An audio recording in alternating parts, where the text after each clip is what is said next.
FacilityBot allows you to maintain a list of assets in your facility to track maintenance activities for each asset.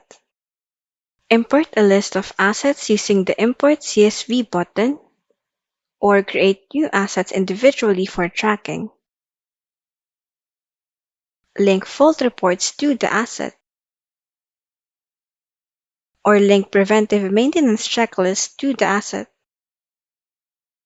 Once linked, you can view the maintenance and fault history of the asset, easily view the fault and maintenance history of the asset to make replacement or enhancement decisions.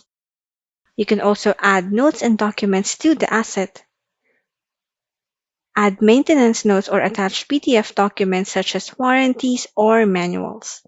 To find out more about how FacilityBot can help you track the maintenance of your assets, sign up for a free trial today.